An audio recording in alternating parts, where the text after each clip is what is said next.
ਸਾਹਿਬ ਜੀ।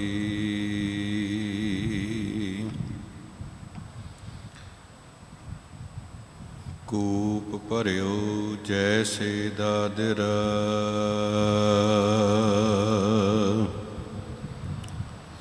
ਕਛ ਦੇਸ ਵਿਦੇਸ ਨ ਬੂਝ।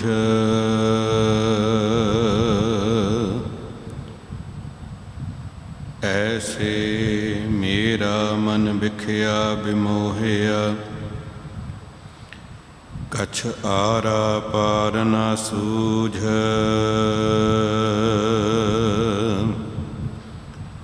ਸਗਲ ਭਵਨ ਕੇ ਨਾਇਕਾ,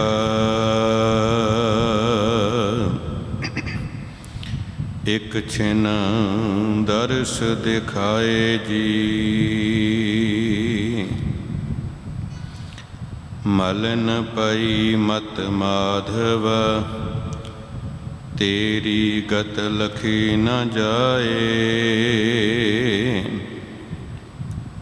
ਕਰਹੁ ਕਿਰਪਾ ਭ੍ਰਮ ਚੂਕਈ, ਮੈਂ ਸਮਤ ਦੇਹੁ ਸਮਝਾਏ।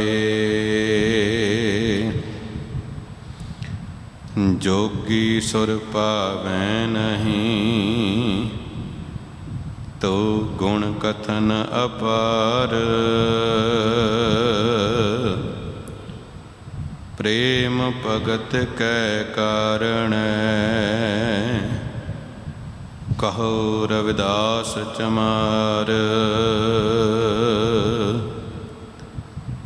ਤੂੰ ਸੁਲਤਾਨ ਕਹਾਂ ਹਉ ਮੀਆਂ, ਤੇਰੀ ਕਵਨ ਵਡਾਈ। ਜੋ ਤੂੰ ਦੇਹ ਸੋ ਕਹਾਂ ਸੁਆਮੀ,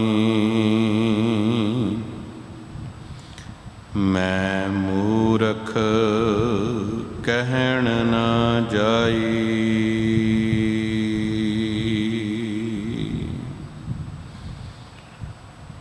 ਵਾਹਿਗੁਰੂ ਜੀ ਕਾ ਖਾਲਸਾ, ਵਾਹਿਗੁਰੂ ਜੀ ਕੀ ਫਤਿਹ।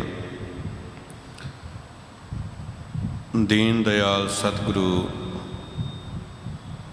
ਸਾਹਿਬ ਸ੍ਰੀ ਗੁਰੂ ਗ੍ਰੰਥ ਸਾਹਿਬ ਮਹਾਰਾਜ ਜੀ ਦੀ ਪਾਵਨ ਪਵਿੱਤਰ ਗੋਦ ਅੰਦਰ ਸਜ ਕੇ ਜੁੜ ਮਿਲ ਕੇ ਬੈਠੇ ਗੁਰੂ ਪਿਆਰੇ ਗੁਰੂ ਸਵਾਰਿਓ, ਬੜੇ ਹੀ ਅਮੋਲਕ ਬਚਨ ਆਪ ਜੀ ਨੇ ਗੁਰੂ ਕਿਆਂ ਪਿਆਰਿਆਂ ਪਾਸੋਂ ਰਸ ਭਿੰਨੀ ਆਵਾਜ਼ ਦੇ ਵਿੱਚ ਕੀਰਤਨ ਦੇ ਰਾਹੀਂ ਸਰਵਣ ਕੀਤੇ ਨੇ। ਗੁਰਸਿੱਖਾਂ ਕੀ ਹਰ ਧੂੜ ਦੇ, ਹਮ ਪਾਪੀ ਭੀ ਗਤ ਪਾਹੇ। ਮਨੁੱਖ ਜਿਹੜਾ ਧਰਮ ਦੇ ਵਿੱਚ ਥੋੜ੍ਹਾ ਬਹੁਤ ਵਿਸ਼ਵਾਸ ਰੱਖਦਾ ਹੈ, ਇੱਕ ਉਹ ਨੇ ਜਿਹੜੇ ਧਰਮ ਨੂੰ ਆਪਣੇ ਜੀਵਨ ਦਾ ਆਧਾਰ, ਜੀਵਨ ਦਾ ਮਕਸਦ ਮੰਨਦੇ ਨੇ। ਉਹਨਾਂ ਦੇ ਲਈ ਮਨੁੱਖਾ ਦੇਹੀ ਦਾ ਅਰਥ ਹੀ ਇਹ ਹੈ ਕਿ ਪਰਮਾਤਮਾ ਨੂੰ ਪ੍ਰਾਪਤ ਕਰਨਾ ਹੈ, ਹੋਰ ਕੁਝ ਵੀ ਨਹੀਂ। ਉਹਨਾਂ ਦੇ ਲਈ ਸੰਸਾਰ ਦਾ ਕੋਈ ਅਰਥ ਨਹੀਂ, ਪਰਿਵਾਰ ਦਾ ਕੋਈ ਅਰਥ ਨਹੀਂ, ਧਨ ਦੌਲਤ ਦਾ ਕੋਈ ਅਰਥ ਨਹੀਂ, ਸੰਸਾਰ ਦੇ ਮਰਾਤਬਿਆਂ ਦਾ ਕੋਈ ਅਰਥ ਨਹੀਂ। ਉਹ ਵੀ ਧਰਮੀ ਨੇ।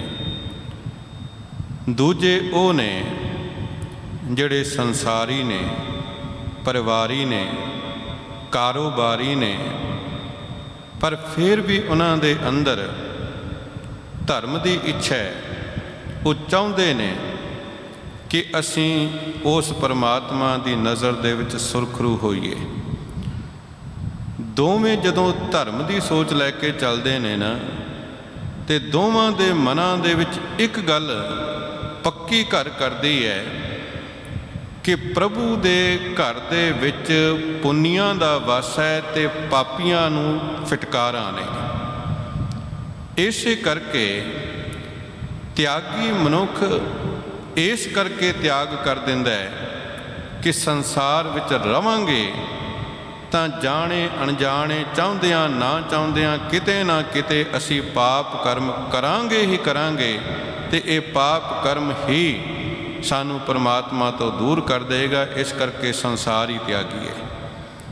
ਸੰਸਾਰ ਵਿੱਚ ਵਿਚਰਨ ਵਾਲਾ ਕਹਿੰਦਾ ਹੈ, ਸੰਸਾਰ ਮੈਂ ਤਿਆਗ ਨਹੀਂ ਸਕਦਾ, ਪਰ ਫਿਰ ਵੀ ਯਤਨ ਕਰਾਂ ਕਿ ਮੇਰੇ ਕੋਲੋਂ ਪਾਪ ਨਾ ਹੋਵਣ, ਅਤੇ ਜੇ ਪਾਪ ਹੋ ਵੀ ਗਏ ਤਾਂ ਉਹਨਾਂ ਪਾਪਾਂ ਦੀ ਨਿਵਰਤੀ ਦੇ ਲਈ ਉਹ ਮਨੁੱਖ ਫੇਰ ਵੱਧ ਤੋਂ ਵੱਧ ਪੁੰਨ ਕਰਨ ਦਾ ਯਤਨ ਕਰਦਾ ਹੈ, ਧਰਮ ਨੂੰ ਕਮਾਉਣ ਦਾ ਯਤਨ ਕਰਦਾ ਹੈ। ਮਕਸਦ ਇਹੀ ਹੈ ਕਿ ਪਾਪਾਂ ਵਾਲੀ ਪੂੰਜੀ ਘਟ ਜਾਏ ਅਤੇ ਪੁੰਨਾਂ ਵਾਲੀ ਵੱਧ ਜਾਏ। ਇਹੀ ਮਕਸਦ ਹੈ। ਧੰਨ ਗੁਰੂ ਨਾਨਕ ਦੇਵ ਮਹਾਰਾਜ ਨੇ ਬੜੀ ਪਿਆਰੀ ਰਮਜ਼, ਬੜਾ ਪਿਆਰਾ ਸਿਧਾਂਤ, ਬੜਾ ਪਿਆਰਾ ਤਰੀਕਾ ਮਨੁੱਖ ਦੀ ਇਸ ਦੁਬਿਧਾ ਨੂੰ ਦੂਰ ਕਰਨ ਦਾ ਸਾਨੂੰ ਦੇ ਦਿੱਤਾ। ਕਹਿੰਦੇ ਇੰਨੀ ਗੱਲ ਤੈਨੂੰ ਸਮਝ ਲੱਗ ਗਈ ਕਿ ਪਾਪ ਕੀਤਿਆਂ ਪਰਮੇਸ਼ਵਰ ਦੂਰ ਹੁੰਦਾ ਹੈ ਅਤੇ ਪੁੰਨ ਕੀਤਿਆਂ ਪਰਮੇਸ਼ਵਰ ਨੇੜੇ ਹੁੰਦਾ ਹੈ। ਇੰਨੀ ਕੁ ਗੱਲ ਤੈਨੂੰ ਸਮਝ ਲੱਗ ਗਈ। ਪਰ ਹੁਣ ਉਹ ਪੁੰਨ ਪ੍ਰਾਪਤ ਕਿਵੇਂ ਹੋਣ ਅਤੇ ਪਾਪ ਖਤਮ ਕਿਵੇਂ ਹੋਣ, ਸਵਾਲ ਇਹ ਬਣ ਗਿਆ। ਜਦੋਂ ਮਨੁੱਖ ਦੇ ਸਾਹਮਣੇ ਸਵਾਲ ਇਹ ਆਇਆ, ਇਸ ਸਵਾਲ ਦੇ ਜਵਾਬ ਨੂੰ ਲੱਭਣ ਦੇ ਲਈ ਮਨੁੱਖ ਤੁਰਿਆ, ਅਤੇ ਫਿਰ ਸੁਭਾਵਿਕ ਸੀ ਕਿ ਇਸ ਦੀ ਉਹ ਭਾਲ ਜ਼ਰੂਰੀ ਨਹੀਂ ਕਿ ਹਰ ਇੱਕ ਮਨੁੱਖ ਦੀ ਪੂਰੀ ਹੋਵੇ। ਇਸ ਭਾਲ ਨੂੰ ਕਰਦਿਆਂ ਅਕਸਰ ਮਨੁੱਖ ਫਿਰ ਧਰਮ ਦੀ ਬਜਾਏ ਭਰਮ ਦਾ ਸ਼ਿਕਾਰ ਹੋ ਜਾਂਦਾ ਹੈ, ਜਦੋਂ ਉਹ ਪਾਪ ਨੂੰ ਘਟਾ ਕੇ ਅਤੇ ਪੁੰਨਾਂ ਨੂੰ ਵਧਾਉਣ ਦਾ ਯਤਨ ਕਰਦਾ ਹੈ। ਜੋ ਇਸ ਦੇਸ਼ ਦਾ ਇਤਿਹਾਸ ਕਹਿੰਦਾ ਹੈ, ਜੋ ਕੁਝ ਅਸੀਂ ਗੁਰਬਾਣੀ ਦੇ ਰਾਹੀਂ ਵੀ ਸਰਵਣ ਕੀਤਾ ਕਿ ਕੀ ਕੁਝ ਇਸ ਧਰਤੀ ਦੇ ਉੱਤੇ, ਇਸ ਦੁਨੀਆ ਦੇ ਖਿੱਤੇ ਦੇ ਉੱਤੇ ਨਹੀਂ ਹੋਇਆ, ਉਸ ਪਾਪ ਨੂੰ ਘਟਾਉਣ ਦੇ ਲਈ ਅਤੇ ਪੁੰਨ ਨੂੰ ਵਧਾਉਣ ਦੇ ਲਈ। ਕਿਸੇ ਨੇ ਧਨ ਦੌਲਤ ਦਾਨ ਕੀਤਾ, ਕਿਸੇ ਨੇ ਆਪਣਾ ਪਰਿਵਾਰ ਇਸਤਰੀ ਦਾਨ ਕੀਤੀ, ਕਿਸੇ ਨੇ ਆਪਣਾ ਰਾਜ ਦਾਨ ਕੀਤਾ, ਕਿਸੇ ਨੇ ਆਪਣਾ ਆਪ ਦਾਨ ਕੀਤਾ। ਸਭ ਕੁਝ ਦਾਨ ਕਰਨ ਦਾ ਮਕਸਦ ਕੇਵਲ ਇੰਨਾ ਸੀ ਕਿ ਬਸ ਪੁੰਨ ਵੱਧ ਜਾਣ, ਪਾਪ ਖਤਮ ਹੋ ਜਾਣ। ਪਰ ਧੰਨ ਗੁਰੂ ਨਾਨਕ ਦੇਵ ਮਹਾਰਾਜ ਨੇ ਕਿਤਨੀ ਦਇਆ ਸਾਡੇ 'ਤੇ ਕੀਤੀ ਹੈ। ਮੇਰੇ ਮਾਲਕ ਜੀ ਬਚਨ ਕਰਦੇ ਨੇ ਕਿ ਇਹਨਾਂ ਪਾਪਾਂ ਨੂੰ ਖਤਮ ਕਰਨ ਦਾ ਅਤੇ ਪੁੰਨਾਂ ਨੂੰ ਪ੍ਰਾਪਤ ਕਰਨ ਦਾ ਬੜਾ ਸੌਖਾ ਤਰੀਕਾ ਹੈ, ਜਿਸ ਦੇ ਵਿੱਚ ਤੈਨੂੰ ਭਰਮ ਦਾ ਕੋਈ ਸੰਸਾ ਨਹੀਂ ਹੋਵੇਗਾ। ਤੂੰ ਭਰਮ ਵਿੱਚ ਫਸੇਂਗਾ ਨਹੀਂ। ਗੁਰਦੇਵ ਜੀ ਨੇ ਬਚਨ ਕੀਤਾ, ਉਸ ਅਕਾਲ ਪੁਰਖ ਪਰਮਾਤਮਾ ਦਾ ਇੱਕ ਸ਼ੁਕਰਾਨਾ ਵੀ ਹੈ, ਇੱਕ ਅਰਦਾਸ ਵੀ ਹੈ। ਗੁਰ ਸਿੱਖਾਂ ਕੀ ਹਰ ਧੂੜ ਦੇ, ਹਮ ਪਾਪੀ ਭੀ ਗਤ ਪਾਹੇ, ਤੁਰ ਮਸਤਕ ਹਰ ਪ੍ਰਭ ਲਿਖਿਆ, ਗੁਰੂ ਨਾਨਕ ਮਿਲਿਆ ਆਏ। ਉਸ ਪਰਮਾਤਮਾ ਨੇ ਕਹਿੰਦੇ ਮੇਰੇ ਮਸਤਕ ਦੇ ਉੱਤੇ ਇਹ ਵੱਡੇ ਭਾਗ ਲਿਖੇ, ਇਹ ਕਿਰਪਾ ਕੀਤੀ ਕਿ ਮੇਰਾ ਸੰਗ ਗੁਰੂ ਨਾਨਕ ਦੇ ਨਾਲ ਹੋਇਆ। ਗੁਰੂ ਨਾਨਕ ਨੇ ਇਹ ਗਿਆਨ ਵੀ ਦੇ ਦਿੱਤਾ। ਗੁਰੂ ਨਾਨਕ ਨੇ ਉਹ ਸਿੱਖ, ਉਹ ਪਿਆਰੇ ਵੀ ਮਿਲਾ ਦਿੱਤੇ, ਜਿਨ੍ਹਾਂ ਦੀ ਸੰਗਤ ਕੀਤਿਆਂ ਹੀ ਪਾਪਾਂ ਦਾ ਨਾਸ਼ ਹੋ ਜਾਂਦਾ ਹੈ। ਬਾਕੀ ਸਾਰੇ ਕਰਮ ਜਿਹੜੇ ਭਰਮ ਪੈਦਾ ਕਰਦੇ ਨੇ, ਜਿਹੜੇ ਕਰਮ ਮਨੁੱਖ ਇਸ ਇੱਛਾ ਵਿੱਚ ਕਰਦਾ ਹੈ ਕਿ ਪਾਪ ਘਟ ਜਾਣ, ਪਰ ਉਹ ਕਰਮ ਭਰਮ ਵਿੱਚ ਪਾ ਦਿੰਦੇ ਨੇ, ਉਹ ਸਾਰੇ ਲਾਂਭੇ ਰਹਿ ਗਏ। ਇੱਕੋ ਕਰਮ, ਗੁਰਸਿੱਖਾਂ ਕੀ ਹਰ ਧੂੜ ਦੇ, ਹਮ ਪਾਪੀ ਭੀਗਤ ਪਾਹੇ। ਅੱਜ ਦਾ ਜੋ ਪਾਵਨ ਮੁੱਖ ਵਾਕ ਇਸ ਅਸਥਾਨ ਦੇ ਉੱਤੇ ਆਇਆ ਹੋਇਆ ਹੈ, ਉਸ ਸ਼ਬਦ ਨੂੰ ਜਦੋਂ ਵਾਚੀਏ ਤੇ ਉਸ ਦੇ ਅੰਦਰ ਵੀ ਇਹੋ ਬਚਨ ਹੈ ਕਿ ਸਨਕ ਸਨੰਦ ਮਹੇਸ਼ ਸਮਾਨਾ, ਸ਼ੇਖ ਨਾਗ ਤੇਰੋ ਮਰਮ ਨਾ ਜਾਣਾ। ਕਿਤਨੇ ਵੱਡੇ ਵੱਡੇ ਧਾਰਮਿਕ ਪੁਰਸ਼ ਨੇ, ਸਨਾਤਨ ਮਤ ਦੇ ਧਾਰਮਿਕ ਹਸਤੀਆਂ ਨੇ, ਸ਼ਖਸੀਅਤਾਂ ਨੇ ਉਹਨਾਂ ਦੀਆਂ, ਜਿਨ੍ਹਾਂ ਦਾ ਜ਼ਿਕਰ ਭਗਤ ਜੀ ਨੇ ਕਰ ਦਿੱਤਾ। ਜਿਸ ਬ੍ਰਹਮਾ ਨੂੰ ਇਸ ਸਾਰੀ ਸ੍ਰਿਸ਼ਟੀ ਦਾ ਰਚਨਹਾਰ ਮੰਨਿਆ ਜਾਂਦਾ ਹੈ ਸਨਾਤਨ ਮਤ ਵੱਲੋਂ, ਜਿਨ੍ਹਾਂ ਨੂੰ ਸਾਰੇ ਗਿਆਨ ਦਾ, ਵੇਦਾਂ ਦਾ ਰਚੈਤਾ ਮੰਨਿਆ ਜਾਂਦਾ ਹੈ, ਉਹਨਾਂ ਦੇ ਪੁੱਤਰ ਨੇ ਸਨਕ, ਸਨੰਦ, ਸਨਤ ਕੁਮਾਰ ਇਤਿਆਦਿਕ ਜਿਹੜੇ ਬ੍ਰਹਮਾ ਦੇ ਗਿਆਨਵਾਨ ਪੁੱਤਰ ਨੇ।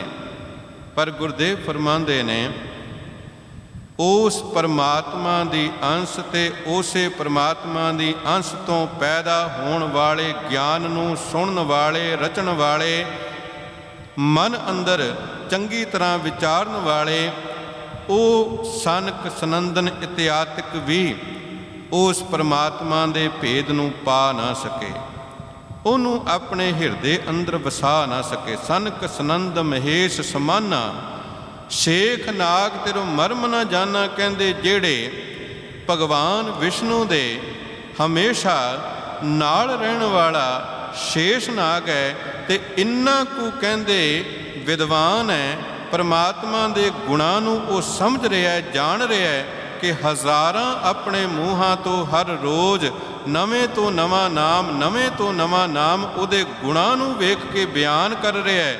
ਪਰ ਬਾਵਜੂਦ ਇਸ ਦੇ ਪਰਮਾਤਮਾ ਦੇ ਗੁਣਾਂ ਨੂੰ ਉਹ ਪਾ ਨਹੀਂ ਸਕਿਆ, ਸੰਪੂਰਨ ਕਰ ਨਹੀਂ ਸਕਿਆ। ਉਸ ਪਰਮਾਤਮਾ ਦੀ ਗੱਲ ਮੈਂ ਕਰ ਰਿਹਾ। ਭਗਤ ਜੀ ਫਰਮਾਉਂਦੇ ਉਹ ਪਰਮਾਤਮਾ ਮਿਲਦਾ ਪਤਾ ਕਿੱਥੇ ਹੈ, ਜਿਹਨੂੰ ਉਹ ਲੋਕ ਵੀ ਨਹੀਂ ਪਾ ਸਕੇ।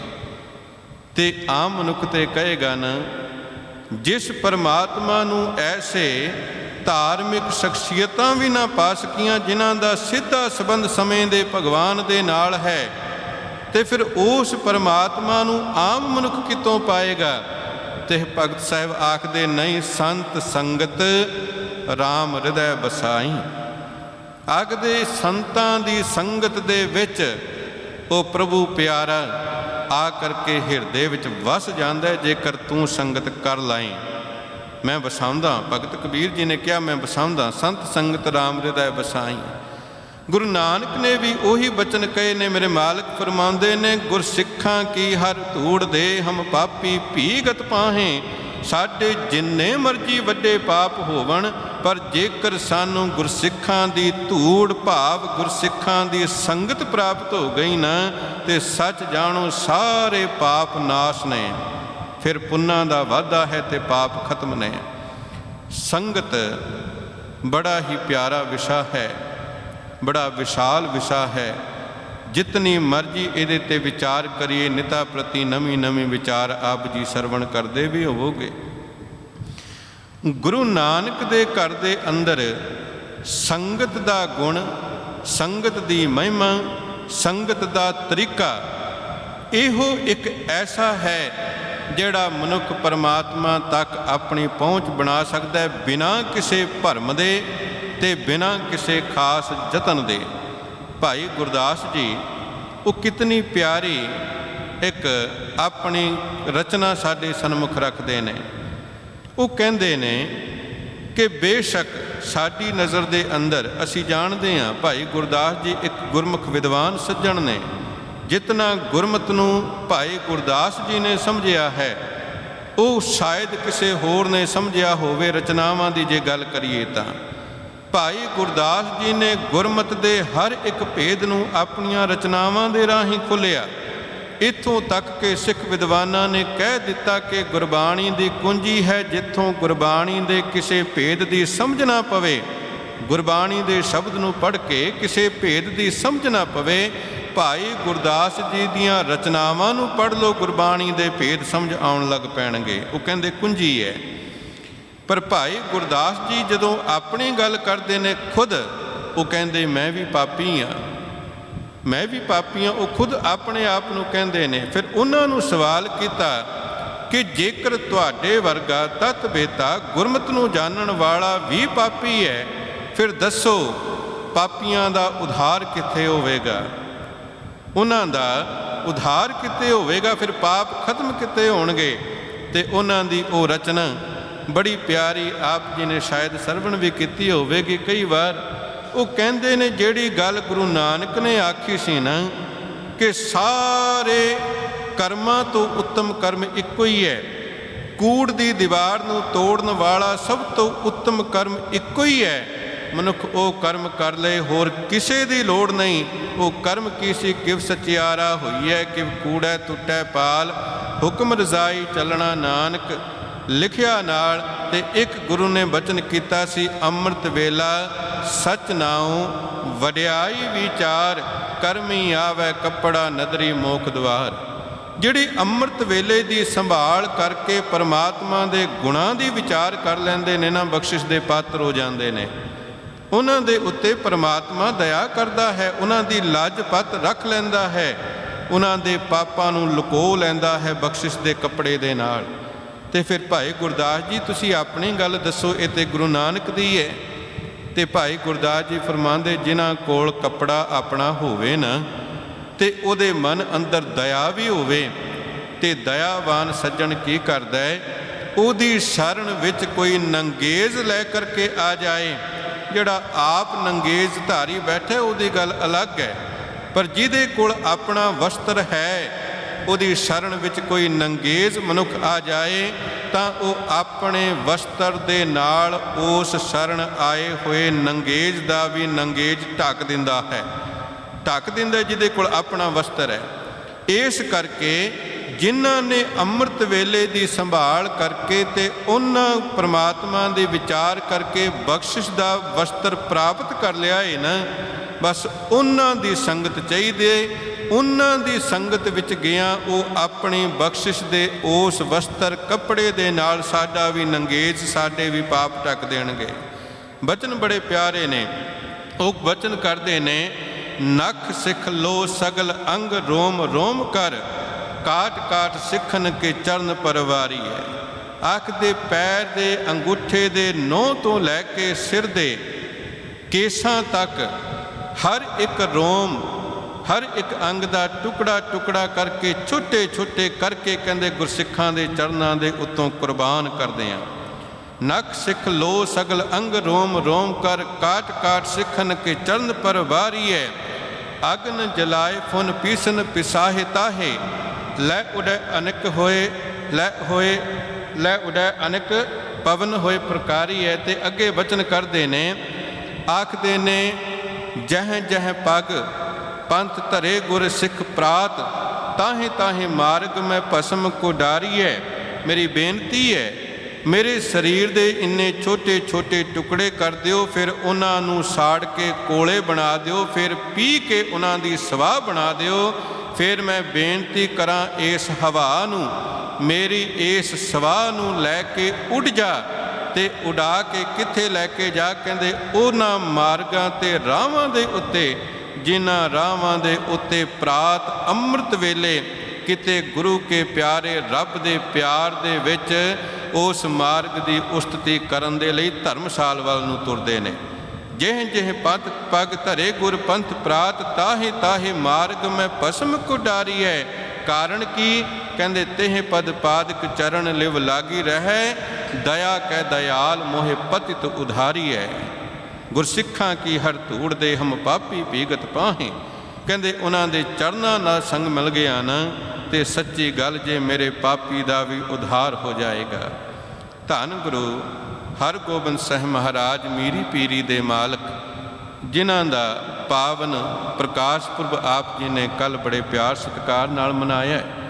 ਉਹਨਾਂ ਦੇ ਜੀਵਨ ਦੇ ਵਿੱਚੋਂ ਦੋ ਗੁਰਮੁਖ ਪਿਆਰਿਆਂ ਦੀ ਘਟਨਾ ਇਤਿਹਾਸ ਆਪ ਜੀ ਦੇ ਨਾਲ ਮੈਂ ਸਾਂਝਾ ਕਰਦੇ ਹਾਂ, ਜਿਹੜਾ ਇਹ ਦਰਸਾਉਂਦਾ ਹੈ ਕਿ ਗੁਰੂ ਨਾਨਕ ਦੇ ਘਰ ਦੇ ਵਿੱਚ ਪ੍ਰਭੂ ਪਿਆਰਿਆਂ ਦੀ ਸੰਗਤ ਹੀ ਸਭ ਤੋਂ ਵੱਡਾ ਸਾਧਨ ਹੈ ਪਰਮਾਤਮਾ ਦੇ ਨਾਲ ਜਾਂ ਗੁਰੂ ਦੇ ਨਾਲ ਪਿਆਰ ਪਾਉਣ ਦਾ। ਤੇ ਜਿਹੜਾ ਇਸ ਸਾਧਨ ਤੋਂ ਸੁੱਖ ਮਿਲਦਾ ਉਹ ਕਿਸੇ ਹੋਰ ਸਾਧਨ ਤੋਂ ਮਿਲ ਹੀ ਨਹੀਂ ਸਕਦਾ। ਦੋ ਪੁਰਖਾਂ ਦਾ ਜ਼ਿਕਰ ਹੈ ਜਿਹੜੇ ਇੱਕ ਦੂਜੇ ਦੀ ਸੰਗਤ ਦੇ ਨਾਲ ਗੁਰੂ ਨਾਲ ਜੁੜਦੇ ਨੇ। ਉਹਨਾਂ ਦੇ ਵਿੱਚੋਂ ਪਹਿਲੇ ਦਾ ਨਾਮ ਹੈ ਰੋਸ਼ਨ ਕਸ਼ਮੀਰੀ ਨੌਜਵਾਨ। ਇਹ ਧੰਨ ਗੁਰੂ ਹਰਗੋਬਿੰਦ ਸਾਹਿਬ ਮਹਾਰਾਜ ਦੀ ਸੰਗਤ ਦੇ ਵਿੱਚ ਕਰਤਾਰਪੁਰ ਆਉਂਦਾ ਹੈ। ਗੁਰੂ ਦੇ ਦਰਸ਼ਨ ਦੀਦਾਰੇ ਕੀਤੇ, ਮਨ ਬੜਾ ਪ੍ਰਸੰਨ ਹੋਇਆ, ਚਿੱਤ ਨਾ ਕੀਤਾ ਕਿ ਵਾਪਸ ਛੱਡ ਕੇ ਗੁਰਾਂ ਨੂੰ ਆਪਣੇ ਘਰ ਵੱਲ ਨੂੰ ਜਾਵਾਂ। ਪਿਆਰ ਨਾਲ ਸੇਵਾ ਕਰਦਾ, ਸੇਵਾ ਵੀ ਕਿਹੜੀ ਲਈ, ਧੰਨ ਗੁਰੂ ਹਰਗੋਬਿੰਦ ਸਾਹਿਬ ਮਹਾਰਾਜ ਜੀ ਦੇ ਘੋੜਿਆਂ ਦੀ ਸੇਵਾ ਸੰਭਾਲ, ਉਹਨਾਂ ਨੂੰ ਦਾਣਾ ਪੱਠਾ ਪਾਉਂਦਾ ਹੈ, ਨਵਾਉਂਦਾ ਧਵਾਉਂਦਾ ਹੈ ਇਤਿਆਦਿਕ। ਤੇ ਜਦੋਂ ਧੰਨ ਗੁਰੂ ਹਰਗੋਬਿੰਦ ਸਾਹਿਬ ਮਹਾਰਾਜ ਕਿਤੇ ਨਿਕਲਦੇ ਨੇ ਨਾ ਘੋੜੇ ਦੇ ਉੱਤੇ ਅਸਵਾਰ ਹੋ ਕਰਕੇ ਤੇ ਉਸ ਵੇਲੇ ਇਹ ਰੋਸ਼ਨ ਕਸ਼ਮੀਰੀ ਸਤਿਗੁਰਾਂ ਦੇ ਘੋੜੇ ਦੇ ਅੱਗੇ ਅੱਗੇ ਚੱਲਦਾ ਹੈ। ਤੇ ਜਿਵੇਂ ਜਿਵੇਂ ਸਤਿਗੁਰ ਚੱਲਦੇ ਨੇ, ਚੱਲਦਾ ਅਗਾਂਹ ਨੂੰ ਹੈ ਪਰ ਵੇਖਦਾ ਪਿਛਾਂਹ ਨੂੰ ਹੈ। ਬਾਰ-ਬਾਰ ਗੁਰੂ ਨੂੰ ਤੱਕਦਾ ਹੈ। ਧੰਨ ਗੁਰੂ ਹਰਗੋਬਿੰਦ ਸਾਹਿਬ ਮਹਾਰਾਜ ਦੇ ਮਨ ਅੰਦਰ ਇੱਕ ਦਿਨ ਮੋਜ ਆਈ।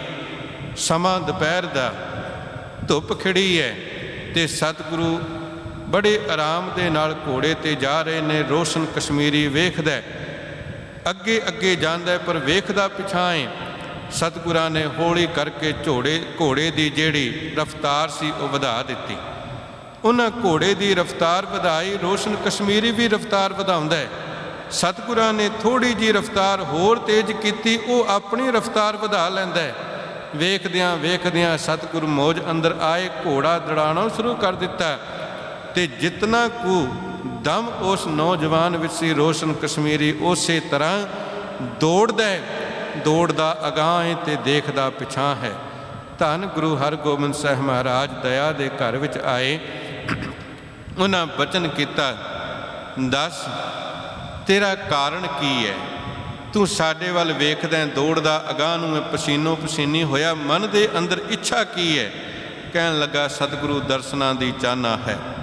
ਗੁਰਦੇਵ ਫਰਮਾਨ ਲੱਗੇ, ਠੀਕ ਹੈ, ਦਰਸ਼ਨਾਂ ਦੀ ਚਾਹਨਾ ਹੈ, ਦਰਸ਼ਨ ਤੂੰ ਕਰਦਾ, ਪਰ ਅੰਦਰ ਦੀ ਭਾਵਨਾ ਦੱਸ, ਕੀ ਚਾਹੁੰਦਾ? ਹੁਣ ਜਿਵੇਂ ਆਪਾਂ ਕਿਸੇ ਦੇ ਮੂੰਹ ਵੱਲ ਵੇਖਦੇ ਹਾਂ ਤੇ ਸਾਹਮਣੇ ਵਾਲਾ ਮਹਿਸੂਸ ਕਰਦਾ, ਮੇਰੇ ਮੂੰਹ ਵੱਲ ਵੇਖਦਾ, ਇਹਨੂੰ ਕੁਝ ਚਾਹੀਦਾ ਮੇਰੇ ਕੋਲੋਂ, ਇਹ ਤਾਂ ਹੀ ਵੇਖਦਾ। ਸਾਡੀ ਸਿੱਧੀ ਜੀ ਭਾਵਨਾ ਹੈ। ਗੁਰੂ ਫਰਮਾਉਂਦੇ, ਦੱਸੋ ਤੁਹਾਨੂੰ ਚਾਹੀਦਾ ਕੀ ਹੈ? ਆਖਣ ਲੱਗਾ, ਸਤਿਗੁਰੂ ਤੁਹਾਡੇ ਦਰਸ਼ਨ ਚਾਹੀਦੇ ਨੇ। ਗੁਰੂ ਨੇ ਬਾਰ-ਬਾਰ ਜਦੋਂ ਪੁੱਛਿਆ ਨਾ ਤੇ ਉਹਨੇ ਹੱਥ ਜੋੜ ਕੇ ਬੇਨਤੀ ਕੀਤੀ, ਸਤਿਗੁਰੂ ਸੱਚੀ ਗੱਲ ਜੇ, ਮੇਰੇ ਅੰਦਰ ਇੱਛਾ ਭਾਵਨਾ ਪ੍ਰਾਪਤੀ ਦੀ ਕੁਝ ਵੀ ਨਹੀਂ ਹੈ। ਮੇਰਾ ਮਨ ਇਹ ਤ੍ਰਿਪਤ ਹੁੰਦਾ ਜਦੋਂ ਤੁਹਾਡੇ ਦਰਸ਼ਨਾਂ ਨੂੰ ਵੇਖਦਾ ਵਾਂ, ਤੁਹਾਡੇ ਮੁਖ ਆਰ ਬਿੰਦ ਨੂੰ ਵੇਖ ਲੈਂਦਾ ਵਾਂ। ਇਸ ਤੋਂ ਵੱਡੀ ਹੋਰ ਇੱਛਾ ਕੋਈ ਨਹੀਂ। ਬਸ ਇਸੇ ਕਰਕੇ ਮੇਰਾ ਜੀ ਕਰਦਾ ਹੈ ਕਿ ਮੈਂ ਦੌੜਾਂ ਭਾਵੇਂ ਅੱਗੇ ਨੂੰ, ਪਰ ਵੇਖਾਂ ਤੁਹਾਡਾ ਮੁਖ, ਦਰਸ਼ਨ ਤੁਹਾਡੇ ਹੋਵਣ। ਗੁਰਦੇਵ ਜੀ ਕਿਰਪਾ ਦੇ ਘਰ ਵਿੱਚ ਆਏ, ਆਨੰਦ ਦੀ ਦਾਤ ਦੇ ਦਿੱਤੀ। ਕਹਿਣ ਲੱਗੇ, ਜਾ ਇਸ ਆਨੰਦ ਨੂੰ ਹੁਣ ਵੰਡਣਾ ਸ਼ੁਰੂ ਕਰ। ਮਾਝੇ ਦੇ ਇਲਾਕੇ ਦੇ ਵਿੱਚ ਆ ਕਰਕੇ ਇਹਨੇ ਪ੍ਰਚਾਰ ਆਰੰਭ ਕੀਤਾ। ਇੱਥੇ ਹੁਣ ਇੱਕ ਸੱਜਣ ਹੋਰ ਮਿਲਦਾ ਹੈ, ਉਹਦਾ ਨਾਂ ਹੈ ਜਾਨੀ ਖਾਂ। ਅੱਲਾ ਦਾ ਪਿਆਰਾ, ਬੰਦਗੀ ਦੀ ਮੂਰਤ, ਰੱਬ ਨੂੰ ਲੱਭਦਾ ਫਿਰਦਾ। ਅਨੇਕਾਂ ਧਰਮ ਕਰਮ ਕੀਤੇ, ਸਾਧਨਾਵਾਂ ਸਾਧੀਆਂ, ਪਰ ਮਿਲਿਆ ਕੱਖ ਨਹੀਂ। ਸਾਧਨਾ ਹੈ, ਪਿਆਰ ਹੈ, ਪਰ ਪ੍ਰਾਪਤੀ ਨਹੀਂ। ਆ ਕਰਕੇ ਰੋਸ਼ਨ ਕਸ਼ਮੀਰੀ ਨਾਲ ਮਿਲਾਪ ਹੋਇਆ, ਗੱਲਾਂ ਬਾਤਾਂ ਹੋਈਆਂ। ਜਦੋਂ ਜਾਣਿਆ ਕਿ ਰੱਬ ਦਾ ਪਿਆਰਾ ਹੈ, ਵਿਚਾਰ ਚਰਚਾ ਕੀਤੀ। ਜਦੋਂ ਵਿਚਾਰ ਕੀਤੀ ਤੇ ਮਨ ਅੰਦਰ ਇਹ ਭਾਵ ਪ੍ਰਗਟ ਹੋ ਗਿਆ। ਆਖਣ ਲੱਗੇ, ਜਿਹੜਾ ਆਨੰਦ ਮੈਂ ਪ੍ਰਾਪਤ ਕਰਨਾ ਚਾਹੁੰਦਾ ਮਨ ਤੇਰੇ ਕੋਲ ਹੈ। ਸੱਜਣਾ, ਤੇਰੇ ਕੋਲ ਉਹ ਹੈ, ਮੈਨੂੰ ਉਹ ਆਨੰਦ ਚਾਹੀਦਾ ਜਿਹਦੀ ਭਾਲ ਵਿੱਚ ਤੁਰਿਆ ਹੋਇਆ। ਰੋਸ਼ਨ ਕਸ਼ਮੀਰੀ ਆਖਣ ਲੱਗਾ, ਆਨੰਦ ਤੇ ਹੈ, ਪਰ ਇਹਦਾ ਸੋਮਾ ਮੈਂ ਨਹੀਂ, ਇਹਦਾ ਸੋਮਾ ਕੋਈ ਹੋਰ ਹੈ, ਮਿਲੇਗਾ ਉੱਥੋਂ।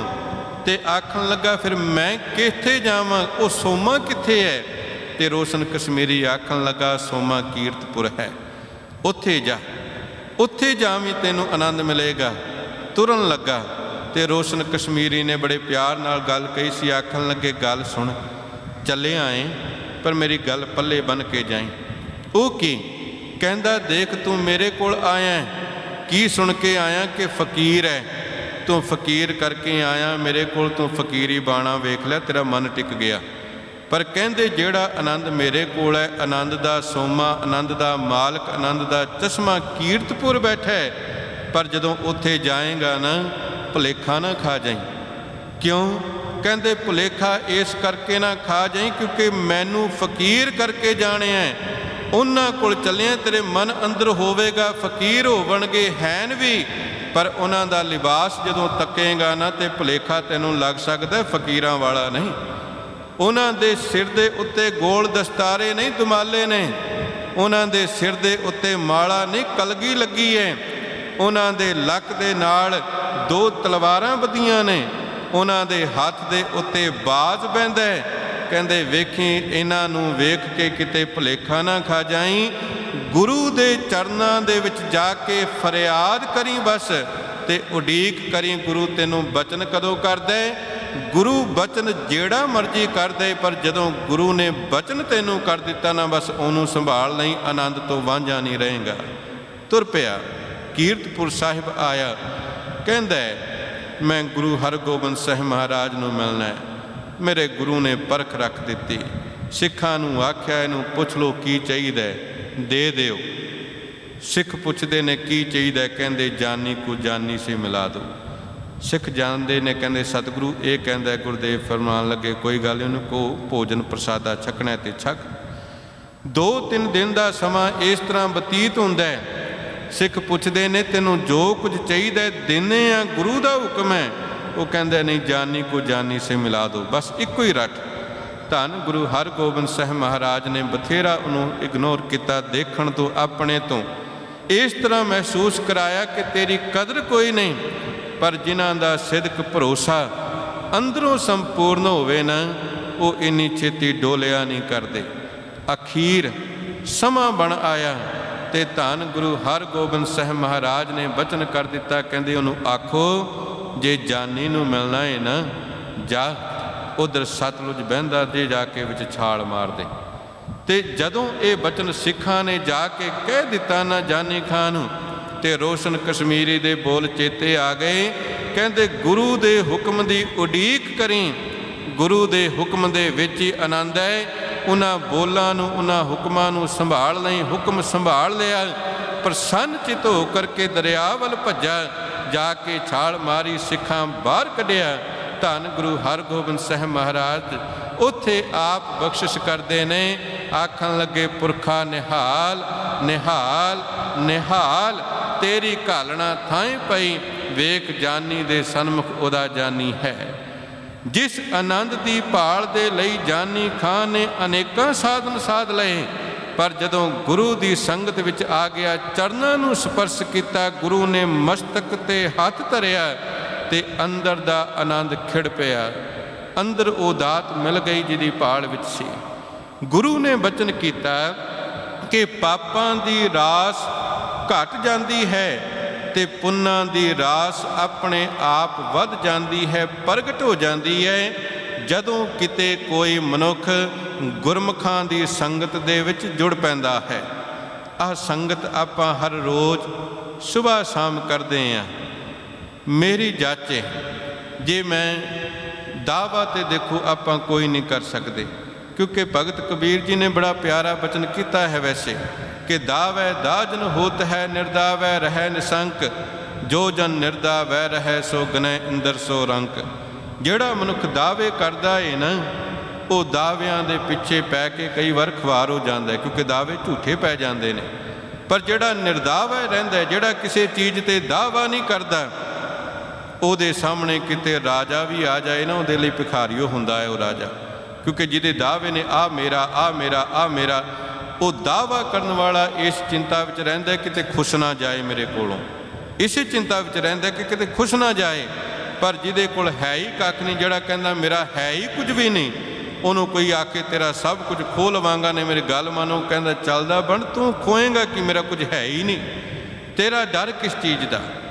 ਜਿਹੜਾ ਨਿਰਦਾਵੇ ਹੈ ਨਾ, ਉਹ ਫਿਰ ਰਾਜੇ ਨੂੰ ਵੀ ਆਪਣੇ ਸਾਹਮਣੇ ਭਿਖਾਰੀ ਬਣਾ ਕੇ ਖੜਾ ਕਰ ਦਿੰਦਾ ਹੈ। ਖੈਰ, ਦਾਵਾ ਇਸ ਕਰਕੇ ਨਹੀਂ ਹੋ ਸਕਦਾ ਮੇਰਾ ਗਿਆਨ ਸੀਮਤ ਹੋਵੇ, ਇਸ ਕਰਕੇ ਦਾਵਾ ਨਹੀਂ, ਪਰ ਗੁਰੂ ਤੇ ਭਰੋਸਾ ਕਰਕੇ ਗੱਲ ਕਹੀਏ ਜੋ ਗੁਰੂ ਨੇ ਸਿਖਾਇਆ। ਤੇ ਸੱਚੀ ਗੱਲ ਇਹ ਜੇ ਕਿ ਜਿਹੜਾ ਸੰਗਤ ਦਾ ਰੁਤਬਾ, ਸੰਗਤ ਦਾ ਦਰਜਾ, ਸੰਗਤ ਦਾ ਮਹਾਤਮ ਗੁਰੂ ਨਾਨਕ ਦੇ ਘਰ ਦੇ ਵਿੱਚ ਹੈ, ਉਹ ਹੋਰ ਕਿਸੇ ਧਰਮ ਦੇ ਅੰਦਰ ਹੈ ਕੋਈ ਨਹੀਂ, ਕਿਸੇ ਧਰਮ ਦੇ ਅੰਦਰ ਨਹੀਂ ਹੈ।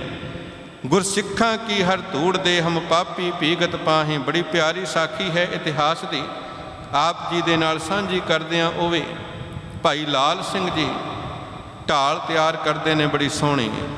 ਧੰਨ ਗੁਰੂ ਗੋਬਿੰਦ ਸਿੰਘ ਮਹਾਰਾਜ ਸੱਚੇ ਪਾਤਸ਼ਾਹ ਜੀ, ਉਹਨਾਂ ਨੇ ਬਚਨ ਕੀਤਾ ਸੀ, ਜਬ ਹਮਰੇ ਦਰਸ਼ਨ ਕੋ ਆਵੋ, ਹੋਏ ਸੁਚੇਤ ਤਨ ਸ਼ਸਤਰ ਸਜਾਵੋ, ਕਮਰ ਕਸਾ ਕਰ ਦੇਹੋ ਦਿਖਾਈ, ਹਮਰੀ ਖੁਸ਼ੀ ਹੋਏ ਅਧਿਕਾਈ। ਸ਼ਸਤਰ ਲੈ ਕੇ ਆਵੋ, ਸਾਡੀ ਵਿਸ਼ੇਸ਼ ਖੁਸ਼ੀ ਮਿਲੇਗੀ। ਲਾਲ ਚੰਦ ਨੇ ਮਨ ਅੰਦਰ ਧਾਰਨਾ ਕੀਤੀ, ਮੈਂ ਪ੍ਰਸੰਨਤਾ ਲੈਣੀ ਹੈ ਸਤਿਗੁਰਾਂ ਦੀ। ਬੜੀ ਮਿਹਨਤ ਦੇ ਨਾਲ ਇੱਕ ਬੜੀ ਸੋਹਣੀ ਢਾਲ ਇਹਨੇ ਤਿਆਰ ਕੀਤੀ। ਬੜਾ ਇਹਨੇ ਆਪਣੇ ਵੱਲੋਂ ਜੀ ਲਾਇਆ, ਢਾਲ ਤਿਆਰ ਵੀ ਹੋ ਗਈ। ਭਾਵਨਾ ਇਹੀ ਸੀ ਕਿ ਗੁਰੂ ਪ੍ਰਸੰਨ ਹੋਵਣਗੇ। ਗੁਰੂ ਪ੍ਰਸੰਨ ਹੋਣ, ਲੈ ਕੇ ਆਇਆ ਦਰਬਾਰ ਦੇ ਅੰਦਰ। ਦਰਬਾਰ ਦੇ ਵਿੱਚ ਪ੍ਰਵੇਸ਼ ਕਰਦਾ, ਢਾਲ ਹੱਥ ਵਿੱਚ ਪਕੜੀ ਹੈ। ਚੌਗਿਰਦੇ ਦੇ ਵਿੱਚ ਸੰਗਤ ਹੈ ਤੇ ਸੁਭਾਵਿਕ ਹੈ ਕਿ ਸੰਗਤ ਦੇ ਵਿੱਚ ਸੂਰਬੀਰ ਯੋਧੇ ਨੇ, ਤਿਆਰ ਬਰ ਤਿਆਰ ਸਿੰਘ ਨੇ। ਹੁਣ ਸਿੰਘਾਂ ਦਾ ਕੰਮ ਹੈ ਸ਼ਸਤਰਾਂ ਦੇ ਨਾਲ ਖੇਡਣਾ, ਤੇ ਸ਼ਸਤਰਾਂ ਦੇ ਨਾਲ ਖੇਡਣ ਵਾਲਿਆਂ ਨੂੰ ਸ਼ਸਤਰਾਂ ਦੀ ਪਰਖ ਹੈ। ਹੁਣ ਢਾਲ ਹੱਥ ਵਿੱਚ ਵੇਖ ਕੇ ਬੜੇ ਖੁਸ਼ ਹੁੰਦੇ ਨੇ, ਕਹਿੰਦੇ ਲਾਲ ਸਿੰਘਾ ਬੜੀ ਪਿਆਰੀ ਢਾਲ ਬਣਾਈ ਹੈ। ਸੱਚੀ ਗੱਲ, ਇਹ ਢਾਲ ਗੁਰੂ ਨੂੰ ਜ਼ਰੂਰ ਪਸੰਦ ਆਏਗੀ। ਇਹਦੇ ਵਰਗੀ ਢਾਲ ਤੇ ਸਾਡੇ ਕੋਲ ਨਹੀਂ, ਅਸੀਂ ਦੇਖੀ ਕੋਈ ਨਹੀਂ। ਹੁਣ ਸਿੱਖ ਸ਼ਲਾਘਾ ਕਰਦੇ ਨੇ। ਸੁਣ ਸੁਣ ਲਾਲ ਸਿੰਘ ਮਨ ਅੰਦਰ ਪ੍ਰਸੰਨ ਹੋਈ ਜਾਂਦਾ ਹੈ। ਪਹਿਲਾਂ ਭਾਵਨਾ ਸੀ ਮੇਰੀ ਸੇਵਾ ਸਫਲ ਹੋਵੇਗੀ, ਗੁਰੂ ਖੁਸ਼ ਹੋਵੇਗਾ, ਪਰ ਸਹਿਜੇ ਸਹਿਜੇ ਖੁਸ਼ੀ ਹੰਕਾਰ ਅੰਦਰ ਬਦਲਣ ਲੱਗਾ। ਇੱਥੇ ਮੈਂ ਬੇਨਤੀ ਕਰਾਂ, ਇੱਕ ਸਾਡੇ ਪੁਰਾਣੇ ਬਜ਼ੁਰਗ, ਅਸੀਂ ਬਚਪਨ ਦੇ ਵਿੱਚ ਜਦੋਂ ਗੁਰੂ ਘਰ ਵੱਲ ਜਾਣਾ ਨਾ, ਸਹਿਜੇ ਸਹਿਜੇ ਸਮਾਂ ਬਦਲ ਜਾਂਦਾ, ਸਮਾਂ ਬੜਾ ਕੁਝ ਚੇਂਜ ਕਰ ਦਿੰਦਾ। ਅੱਜ ਸਾਡੀਆਂ ਜਿਹੜੀਆਂ ਭੇਟਾਵਾਂ ਨੇ ਉਹ ਤਿਆਰ ਬਰ ਤਿਆਰ ਸਾਨੂੰ ਮਿਲਦੀਆਂ ਨੇ, ਅਸੀਂ ਸਤਿਗੁਰੂ ਅੱਗੇ ਆ ਕੇ ਅਰਪਣ ਕਰ ਦਿੰਦੇ ਹਾਂ। ਅਤੇ ਜਦੋਂ ਅਸੀਂ ਭੇਟਾਵਾਂ ਨਾ ਵੀ ਲੈ ਕੇ ਆਉਣੀਆਂ ਹੋਣ ਤਾਂ ਅਸੀਂ ਮਾਇਆ ਭੇਟਾ ਕਰ ਦਿੰਦੇ ਹਾਂ, ਗੋਲਕ ਵਿੱਚ ਪਾ ਦਿੰਦੇ ਹਾਂ ਜਾਂ ਪਰਚੀ ਕਟਾ ਦਿੰਦੇ ਹਾਂ। ਇਤਿਆਦਿਕ ਤਰੀਕੇ ਬਣ ਗਏ, ਬਦਲ ਗਏ। ਪਰ ਇੱਕ ਸਮਾਂ ਉਹ ਸੀ ਜਦੋਂ ਸਿੱਖ ਕੱਚਿਆਂ ਘਰਾਂ ਦੇ ਵਿੱਚ ਰਹਿੰਦਾ ਸੀ ਅਤੇ ਉਹਦੀਆਂ ਭੇਟਾਵਾਂ ਵੀ ਉਸੇ ਤਰ੍ਹਾਂ ਦੀਆਂ ਹੁੰਦੀਆਂ ਸਨ। ਛੋਟੀਆਂ ਛੋਟੀਆਂ ਭੇਟਾਵਾਂ ਹੋਣੀਆਂ, ਉਹਨੇ ਬੜੇ ਪਿਆਰ ਨਾਲ ਲੈ ਕੇ ਆਉਣੀਆਂ, ਪਰ ਉਸ ਪਿਆਰ ਦੇ ਵਿੱਚ ਇੱਕ ਸਤਿਕਾਰ ਵੀ ਸੀ। ਅਤੇ ਸਤਿਕਾਰ ਦੇ ਵਿੱਚ ਇੱਕ ਬੜੀ ਕਮਾਲ ਦੀ ਚੀਜ਼ ਹੁੰਦੀ ਸੀ। ਉਹ ਕੀ, ਜਦੋਂ ਘਰੋਂ ਕਿਸੇ ਨੇ ਕੋਈ ਭੇਟਾ ਲੈ ਕੇ ਤੁਰਨੀ ਨਾ, ਥਾਲੀ ਵਿੱਚ ਪਾ ਲੈਣੀ ਉਹ ਨਾ, ਉਹ ਥਾਲੀ ਨੂੰ ਉੱਪਰੋਂ ਉਹਨੇ ਢੱਕ ਦੇਣਾ ਕੱਪੜੇ ਦੇ ਨਾਲ। ਚਾਹੇ ਉਹਦੇ ਵਿੱਚ ਆਟਾ ਹੋਵੇ ਕੋਲੀ, ਚਾਹੇ ਥੋੜ੍ਹਾ ਬਹੁਤਾ ਗੁੜ ਹੋਵੇ, ਕੋਈ ਥੋੜ੍ਹੇ ਬਹੁਤੇ ਪਤਾਸੇ ਲੈ ਆਇਆ ਕਰਦਾ ਸੀ। ਜਾਂ ਕਿਸੇ ਨੇ ਕੁਝ ਹੋਰ ਵੱਡੀ ਚੀਜ਼ ਵੀ ਪਾਣੀ ਤਾਂ ਉਹਨੂੰ ਉੱਪਰੋਂ ਕੱਪੜੇ ਦੇ ਨਾਲ ਢੱਕ ਦੇਣਾ। ਉਹ ਢੱਕ ਕਰਕੇ ਲਿਆ ਕਰਕੇ ਸਤਿਗੁਰਾਂ ਦੇ ਹਜ਼ੂਰ ਭੇਟਾ ਕਰਨੀ। ਅਤੇ ਉਹ ਜਿਹੜੀ ਰਮਜ ਸੀ ਨਾ, ਕਿਸੇ ਗੁਰਮੁਖ ਪਿਆਰੇ ਨੇ ਸਮਝਾਈ, ਆਖਣ ਲੱਗੇ ਉਹ ਰਮਜ ਸੀ, ਉਹ ਗੁਰਮੁਖ ਪਿਆਰਿਆਂ ਦਾ ਤਰੀਕਾ ਸੀ। ਕਾਰਨ ਕੀ ਸੀ? ਕਹਿੰਦੇ ਦੇਖ, ਇਹ ਜਿਹੜੀ ਭੇਟਾ ਹੈ ਨਾ, ਤੂੰ ਗੁਰੂ ਨੂੰ ਅਰਪਣ ਕਰਨ ਚੱਲੇ ਹੈ, ਇਹ ਤੇਰੇ ਵੱਲੋਂ ਹੈ ਅਤੇ ਗੁਰੂ ਲਈ ਹੈ।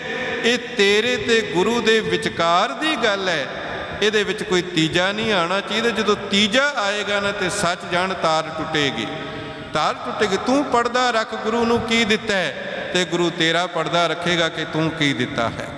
ਜਦੋਂ ਪੜਦਾ ਰਹੇਗਾ ਨਾ ਦੋਵਾਂ ਦੇ ਵਿਚਕਾਰ ਸੱਚ ਜਾਣ, ਤੂੰ ਪੜਦੇ ਨਾਲ ਗੁਰੂ ਨੂੰ ਭੇਟਾ ਕਰਦੇ, ਗੁਰੂ ਪੜਦੇ ਨਾਲ ਤੈਨੂੰ ਤੇਰੀ ਦਾਤ ਦੇ ਦੇਗਾ ਤੇ ਤੇਰਾ ਵੀ ਪੜਦਾ ਟਕਿਆ ਜਾਏਗਾ।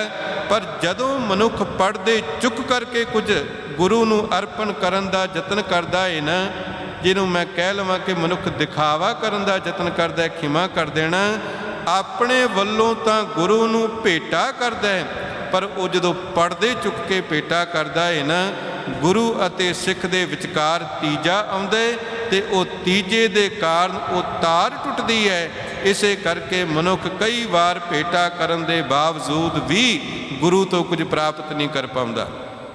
ਉਹ ਭਾਈ ਲਾਲ ਸਿੰਘ ਜੀ ਦੀ ਘਟਨਾ, ਢਾਲ ਲੈ ਕੇ ਜਾ ਰਿਹਾ ਹੈ, ਗੁਰੂ ਕੇ ਸਿੱਖ ਦੇਖਦੇ ਨੇ, ਉਹਨਾਂ ਉਪਮਾ ਕਰਨੀ ਆਰੰਭ ਕੀਤੀ। ਲਾਲ ਸਿੰਘ ਬੜਾ ਪ੍ਰਸੰਨ ਹੋਇਆ, ਹੰਕਾਰ ਵਿੱਚ ਆਇਆ, ਗੁਰੂ ਅੱਗੇ ਭੇਟਾ ਵੀ ਕੀਤੀ। ਗੁਰੂ ਨੇ ਉਸ ਦੇ ਅੰਦਰ ਨੂੰ ਤੱਕਿਆ, ਭੇਟਾ ਦੇਖ ਕੇ ਢਾਲ ਵੇਖ ਕੇ ਸਾਈਡ 'ਤੇ ਰੱਖ ਦਿੱਤੀ। ਆਖਣ ਲੱਗਾ, ਸਤਿਗੁਰੂ ਇੱਕ ਵਾਰ ਪਰਖ 'ਤੇ ਲਓ। ਗੁਰਦੇਵ ਫਰਮਾਨ ਲੱਗੇ, ਲਾਲ ਸਿੰਘ ਬੜੀ ਸੋਹਣੀ ਢਾਲ ਬਣਾਈ ਹੈ, ਅਸੀਂ ਵੇਖੀ ਹੈ। ਪਰ ਕਹਿਣ ਲੱਗਾ, ਨਹੀਂ ਸਤਿਗੁਰੂ, ਇਹ ਦੂਜੀਆਂ ਢਾਲਾਂ ਵਰਗੀ ਨਹੀਂ। ਮੈਂ ਸੰਖੇਪ ਜੀ ਗੱਲ ਕਰਾਂ। ਗੁਰੂ ਆਖਣ ਲੱਗੇ, ਢਾਲ ਵਰਗੀ ਢਾਲ ਹੈ ਲਾਲ ਸਿੰਘਾ। ਆਖਣ ਲੱਗਾ, ਨਹੀਂ ਸਤਿਗੁਰੂ, ਇਹ ਇੰਨੀ ਕੁ ਮਜ਼ਬੂਤ ਜੇ ਤੁਸੀਂ ਇਹਦੇ 'ਤੇ ਗੋਲੀ ਚਲਾਓ, ਇਹ ਤੁਹਾਡੀ ਗੋਲੀ ਨੂੰ ਵੀ ਰੋਕ ਲਏਗੀ। ਸਤਿਗੁਰੂ ਫਰਮਾਨ ਲੱਗੇ ਹੱਸ ਕੇ, ਕਹਿੰਦੇ ਕੋਈ ਗੱਲ ਨਹੀਂ ਲਾਲ ਸਿੰਘਾ, ਤੂੰ ਕਹਿੰਦਾ ਤੇ ਆਪਾਂ ਪਰਖ ਕਰ ਲਾਂਗੇ, ਕੱਲ ਕਰਾਂਗੇ। ਕਹਿ ਕੇ ਆ ਗਿਆ। ਹੁਣ ਦੇਖੋ, ਉਹਨਾਂ ਦੇ ਮਨ ਦੇ ਅੰਦਰ ਬੇਕਾਰ ਨਹੀਂ ਸੀ, ਭਾਵਨਾ ਹੰਕਾਰ ਦੀ ਨਹੀਂ ਸੀ, ਪਰ ਧਰਮ ਕਮਾਉਣ ਦੇ ਲਈ ਤੁਰਿਆ ਸੀ। ਧਰਮ ਕਮਾਉਂਦਿਆਂ ਕਮਾਉਂਦਿਆਂ ਭਰਮ ਪੈਦਾ ਹੋ ਗਿਆ। ਭਰਮ ਤੋਂ ਉੱਤੇ ਮਨ ਅੰਦਰ ਖਿਆਲ ਆ ਗਿਆ, ਪਾਪ ਹੋ ਗਿਆ। ਗੁਰੂ ਨੂੰ ਚੈਲੰਜ ਕਰ ਬੈਠਾ ਢਾਲ ਤੇ ਵਾਰ ਕਰੋ, ਤੁਹਾਡੀ ਵਾਰ ਨੂੰ ਵੀ ਰੋਕੇਗੀ ਇਹ ਢਾਲ। ਕਹਿੰਦੇ ਗੁਰੂ ਨੂੰ ਚੈਲੰਜ ਕੀਤਾ, ਗੁਰੂ ਤੇ ਦਾਵਾ ਕਰ ਆਇਆ, ਪਾਪ ਹੋ ਗਿਆ। ਘਰ ਆ ਕੇ ਘਰ ਦੀ ਦੇ ਨਾਲ ਗੱਲ ਕੀਤੀ। ਉਸ ਰੱਬੀ ਰੂਹ ਨੇ, ਧਰਮ ਪਤਨੀ ਨੇ ਆਖਿਆ ਕੋਈ ਗੱਲ ਨਹੀਂ। ਆਖਦੇ ਗੁਰੂ ਨਾਨਕ ਦਾ ਕਰੇ, ਕਹਿੰਦਾ ਗੁਰਸਿੱਖਾਂ ਕੀ ਹਰ ਧੂੜ ਦੇ, ਹਮ ਪਾਪੀ ਭੀਗਤ ਪਾਹੇ। ਆਖਦੇ ਗੁਰੂ ਕੇ ਪਿਆਰਿਆਂ ਦੀ ਸੰਗਤ ਸਾਨੂੰ ਬਚਾ ਲਏਗੀ, ਇਹ ਤੁਹਾਡੇ ਪਾਪ ਨੂੰ ਵੀ ਦੂਰ ਕਰ ਦੇਗੀ। ਸੰਗਤ ਘਰ ਬੁਲਾਈਏ।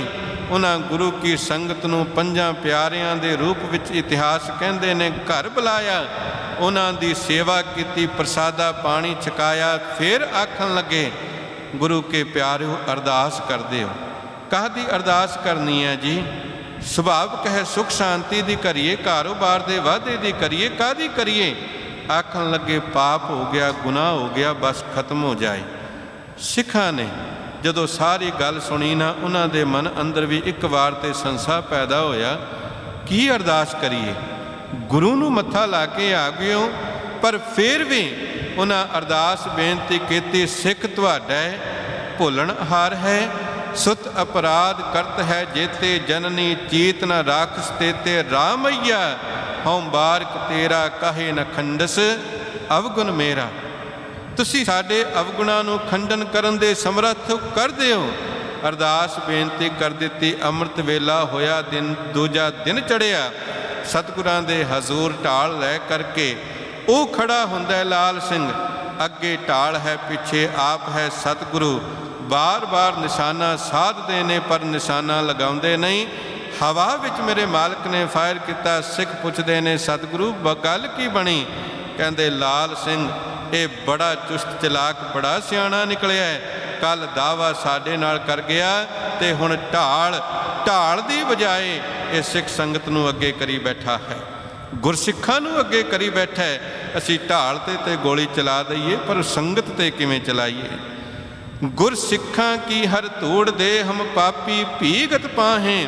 ਗੁਰਸਿੱਖਾਂ ਦੀ ਸੰਗਤ ਕੀਤਿਆਂ ਨਾ ਸੱਚੀ ਗੱਲ ਜੇ ਮਨੁੱਖ ਦਾ ਵੱਡੇ ਤੋਂ ਵੱਡਾ ਪਾਪ ਨਾਸ ਹੋ ਜਾਂਦਾ ਹੈ।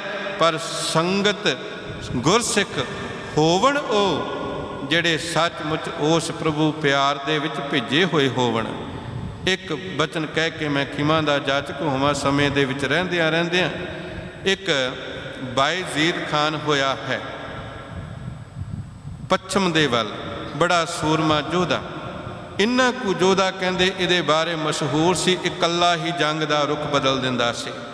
ਇੱਕ ਜੰਗ ਦੇ ਵਿੱਚ ਇਹਨੇ ਬੜੀ ਹੀ ਕਤਲੋਗਾਰਤ ਕੀਤੀ, ਜੰਗ ਜਿੱਤ ਗਿਆ। ਪਰ ਅਚਾਨਕ ਇਹਦੇ ਮਨ ਅੰਦਰ ਬੈਰਾਗ ਪੈਦਾ ਹੋ ਗਿਆ, ਮੈਂ ਇੰਨੇ ਲੋਕ ਖਤਮ ਕਰ ਦਿੱਤੇ, ਇੰਨੇ ਲੋਕ ਮਾਰ ਦਿੱਤੇ ਮੈਂ। ਤੇ ਉਸ ਦਿਨ ਉਹਨੇ ਹਥਿਆਰ ਸੁੱਟ ਦਿੱਤੇ। ਕਹਿਣ ਲੱਗਾ ਮੈਂ ਹੁਣ ਜੰਗ ਨਹੀਂ ਜੇ ਲੜਨਾ। ਇਹ ਪਰਮਾਤਮਾ ਵਾਲੇ ਪਾਸੇ ਤੁਰ ਪਿਆ। ਤੇ ਪਰਮਾਤਮਾ ਵਾਲੇ ਪਾਸੇ ਜਦੋਂ ਤੁਰਿਆ ਤੇ ਇਹਨੂੰ ਬੈਰਾਗੀਆਂ ਦੀ ਇੱਕ ਟੋਲੀ ਮਿਲ ਗਈ, ਸੰਗ ਮਿਲ ਗਿਆ ਬੈਰਾਗੀਆਂ ਦਾ। ਬੈਰਾਗੀਆਂ ਦੀ ਸੰਗਤ ਵਿੱਚ ਰਿਹਾ। ਜਿੱਧਰ ਉਹ ਬੈਰਾਗੀ ਟੋਲਾ ਜਾਂਦਾ ਹੈ, ਨਾਲ ਨਾਲ ਇਹ ਤੁਰਿਆ ਜਾਂਦਾ ਹੈ। ਉਹ ਉਸ ਪਰਮਾਤਮਾ ਦੀ ਧੁਨ, ਉਹਦੇ ਸ਼ਬਦ, ਉਹਦੀ ਉਸਤਤੀ ਦੇ ਗੀਤ ਗਾਉਂਦੇ ਨੇ, ਨਾਲ ਇਹ ਵੀ ਗਾਈ ਜਾਂਦਾ ਹੈ। ਬਸ ਕਰਮ ਕੇਵਲ ਇਤਨਾ ਕੁ। ਪਰ ਅੰਦਰ ਹਾਲੇ ਵੀ ਅਡੋਲ ਨਹੀਂ ਹੋਇਆ, ਮਿਲਿਆ ਕੁਝ ਨਹੀਂ। ਪਰ ਮਨ ਅੰਦਰ ਇੰਨਾ ਕੁ ਹੋ ਗਿਆ ਕਿ ਮੈਂ ਹੁਣ ਪਾਪ ਛੱਡ ਦਿੱਤਾ, ਮੈਂ ਲੋਕਾਂ ਨੂੰ ਮਾਰਦਾ ਨਹੀਂ। ਕਹਿੰਦੇ ਇੱਕ ਦਿਨ ਐਸੀ ਬਿਧ ਬਣ ਆਈ, ਜਿਹੜੇ ਉਹ ਫਕੀਰੀ ਟੋਲਾ ਸੀ ਨਾ, ਸਨ ਉਹ ਵੀ ਮੰਗ ਖਾਣੇ, ਪਿੰਡਾਂ ਵਿੱਚ ਜਾਣਾ, ਮੰਗਣਾ, ਧਨ ਦੌਲਤ ਲੈਣਾ ਤੇ ਸੋਨਾ ਇਤਿਆਦਿ ਕਿਸੇ ਨੇ ਦਾਨ ਕਰ ਦੇਣਾ, ਉਹ ਇਕੱਠਾ ਕਰ ਲੈਣਾ। ਇਸ ਟੋਲੇ ਦੇ ਉੱਤੇ ਕੁਝ ਡਾਕੂਆਂ ਨੇ ਹਮਲਾ ਕਰ ਦਿੱਤਾ। ਜਦੋਂ ਉਹਨਾਂ ਨੇ ਹਮਲਾ ਕੀਤਾ, ਘੇਰੀ ਉਹ ਟੋਲੀ, ਤੇ ਉਹਨਾਂ ਕੱਲੇ ਦੀਆਂ ਝੋਲੀਆਂ ਫਰੋਲਣੀਆਂ ਸ਼ੁਰੂ ਕਰ ਦਿੱਤੀਆਂ। ਕਿਸੇ ਕੋਲੋਂ ਕੁਝ ਨਿਕਲਿਆ, ਕਿਸੇ ਕੋਲੋਂ ਕੁਝ ਨਿਕਲਿਆ। ਤੇ ਜਦੋਂ ਉਹਨਾਂ ਉਸ ਬਾਇਜ਼ੀਦ ਖਾਨ ਵੱਲ ਵੇਖਿਆ ਨਾ, ਤੇ ਇੱਕ ਡਾਕੂਆਂ ਦੇ ਸਰਦਾਰ ਨੇ ਕਿਹਾ, ਆਖਣ ਲੱਗੇ ਮੈਨੂੰ ਭੁਲੇਖਾ ਪੈਂਦਾ ਤੈਨੂੰ ਵੇਖ ਕੇ, ਤੂੰ ਦੱਸ ਤੂੰ ਬਾਇਜ਼ੀਦ ਖਾਨ ਹੈ, ਤੂੰ ਉਹੀ ਪਠਾਨ ਹੈ? ਉਹ ਕਹਿਣ ਲੱਗਾ ਹਾਂ ਮੈਂ ਉਹੀ ਪਠਾਨ। ਉਹ ਹੈਰਾਨ ਹੋਏ, ਕਹਿੰਦੇ ਤੇਰਾ ਨਾਮ ਸੁਣ ਕਰਕੇ ਸਾਡੀ ਹਿੰਮਤ ਨਹੀਂ ਸੀ ਪੈਂਦੀ ਉਸ ਇਲਾਕੇ ਵੱਲ ਜਾਣ ਦੀ ਕਿ ਬਾਇਜ਼ੀਦ ਖਾਨ ਦਾ ਇਲਾਕਾ ਹੈ, ਇੱਧਰ ਉਹ ਬੈਠਾ ਹੈ। ਪਰ ਅੱਜ ਤੈਨੂੰ ਸਾਹਮਣੇ ਵੇਖ ਕਰਕੇ ਵੀ ਸਾਡੇ ਮਨ ਵਿੱਚ ਕੋਈ ਭਾਵ ਨਹੀਂ ਪੈਦਾ ਹੋ ਰਿਹਾ, ਕੋਈ ਹਰਕਤ ਨਹੀਂ। ਤੇ ਉਹਨੇ ਗੱਲ ਜਿਹੜੀ ਕਹੀ, ਉਹ ਕਵੀ ਨੇ ਲਿਖੀ ਬੜੀ ਪਿਆਰੀ। ਉਹ ਕਹਿੰਦਾ, ਜਬ ਹੁਤੇ ਪੂਤ ਅਫਗਾਨ ਕੇ ਤਬ ਦੇਤੇ ਦਸਤੇ ਮੋੜ। ਕਹਿੰਦੇ ਜਦੋਂ ਮੈਂ ਅਫਗਾਨ ਦਾ ਪੁੱਤਰ ਸਾਂ, ਕਿਸੇ ਪਠਾਨ ਦਾ ਪੁੱਤਰ ਸਾਂ ਨਾ, ਉਹਨੂੰ ਇੰਨੀ ਕੁ ਤਾਕਤ ਸੀ, ਆਖਦੇ ਮੈਂ ਕੱਲਾ ਹੀ ਦਸਤਿਆਂ ਦੇ ਦਲਾਂ ਦੇ ਮੂੰਹ ਮੋੜ ਦਿੰਦਾ ਸਾਂ। ਅਬ ਸ਼ਰਨ ਗਹੀ ਰਘੁਰਾਮ ਕੀ ਸਕੇ ਨ ਤਿਨ ਕਾ ਮੋੜ। ਕਹਿੰਦੇ ਹੁਣ ਮੈਂ ਇਹਨਾਂ ਦੀ ਸੰਗਤ ਵਿੱਚ ਆ ਗਿਆ, ਹੁਣ ਤੇ ਇੰਨਾ ਕੁ ਨਿਰਬਲ ਹੋ ਗਿਆ, ਮੈਂ ਡੱਕਾ ਵੀ ਨਹੀਂ ਜੀ ਤੋੜ ਸਕਦਾ। ਤੁਹਾਡੇ ਨਾਲ ਲੜਨਾ ਭਿੜਨਾ ਤੇ ਬੜੀ ਦੂਰ ਦੀ ਗੱਲ ਹੈ। ਪਰ ਦੂਜੇ ਪਾਸੇ ਉਹ ਗੁਰੂ ਨਾਨਕ ਦਾ ਰੂਪ, ਧੰਨ ਗੁਰੂ ਗੋਬਿੰਦ ਸਿੰਘ ਸਾਹਿਬ ਮਹਾਰਾਜ ਸੱਚੇ ਪਾਤਸ਼ਾਹ, ਉਹਨਾਂ ਨੂੰ ਇੱਕ ਬੈਰਾਗੀ ਮਿਲਦਾ ਹੈ, ਮਾਧੋ ਦਾਸ ਬੈਰਾਗੀ। ਤੇ ਜਦੋਂ ਉਹ ਸੰਗਤ ਕਰਦਾ ਹੈ ਤੇ ਗੁਰੂ ਦੀ ਕਿਰਪਾ ਦੇ ਸਦਕਾ ਉਹ ਬਾਬਾ ਬੰਦਾ ਸਿੰਘ ਬਹਾਦਰ ਬਣ ਕੇ ਪੰਜਾਬ ਅੰਦਰ ਆਉਂਦਾ ਹੈ। ਉਹ ਕੱਲਾ ਆਪਣੇ ਕਰਮ ਨਾਸ਼ ਨਹੀਂ ਕਰਦਾ, ਬਲਕਿ ਪੰਜਾਬ ਦੀ ਧਰਤੀ ਤੋਂ ਪਾਪੀਆਂ ਦੀ ਜੜ ਪੁੱਟ ਕੇ ਸੁੱਟਦਾ ਹੈ ਤੇ ਇਸ ਧਰਤੀ ਤੇ ਵਸਣ ਵਾਲੇ ਉਹਨਾਂ ਗਰੀਬ ਮਜ਼ਲੂਮ ਲੋਕਾਂ ਦੇ ਦੁੱਖਾਂ ਨੂੰ ਵੀ ਖਤਮ ਕਰ ਦਿੰਦਾ ਹੈ। ਸੰਗਤ ਹੋਵੇ ਕਿਸੇ ਪੂਰੇ ਗੁਰਸਿੱਖ ਦੇ ਤੇ ਸੱਚੀ ਗੱਲ, ਬਾਕੀ ਸਾਰੇ ਕਰਮ ਫਿਰ ਪਾਸੇ ਰਹਿ ਜਾਂਦੇ ਨੇ। ਕੇਵਲ ਗੁਰਸਿੱਖ ਦੀ ਸੰਗਤ ਹੀ ਸਾਰੇ ਪਾਪਾਂ ਨੂੰ ਖਤਮ ਕਰਕੇ ਤੇ ਪੁੰਨਾਂ ਦਾ ਭੰਡਾਰ ਅਣਗਿਣਤ ਭਰ ਦਿੰਦੀ ਹੈ। ਗੁਰਸਿੱਖਾਂ ਕੀ ਹਰ ਧੂੜ ਦੇ ਹਮ ਪਾਪੀ ਭੀ ਗਤ ਪਾਹੇ। ਸਤਿਗੁਰਾਂ ਅੱਗੇ ਹਰ ਰੋਜ਼ ਅਰਦਾਸ ਬੇਨਤੀ ਕਰਿਆ ਕਰੀਏ, ਸੰਗਤ ਦੀ ਦਾਤ ਮੰਗਿਆ ਕਰੀਏ। ਜਿੱਥੇ ਸਰੀਰ ਕਰਕੇ ਅਸੀਂ ਜੁੜਦੇ ਹਾਂ, ਰੋਜ਼ਾਨਾ ਹੀ ਜੁੜਦੇ ਹਾਂ, ਵੱਡੇ ਭਾਗ ਆਪ ਸੰਗਤ ਦੇ। ਅਰਦਾਸ ਬੇਨਤੀ ਕਰਿਆ ਕਰੀਏ ਕਿ ਤਨ ਦੇ ਨਾਲ ਨਾਲ ਮਨ ਵੀ ਸਦੀਵੀ ਕਾਲ ਤੁਹਾਡੇ ਗੁਰਮੁਖਾਂ ਦੀ ਸੰਗਤ ਦੇ ਵਿੱਚ ਜੁੜਿਆ ਰਹੇ। ਇਤਨੇ ਕੁ ਬੋਲ ਆਪ ਜੀ ਨੇ ਪ੍ਰਵਾਨ ਕਰਨੇ।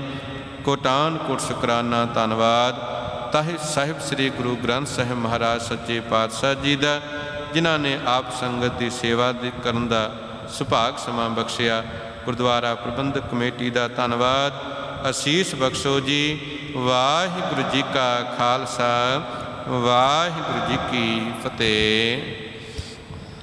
ਸਤਨਾਮ ਸ੍ਰੀ ਵਾਹਿਗੁਰੂ ਸਾਹਿਬ ਜੀ।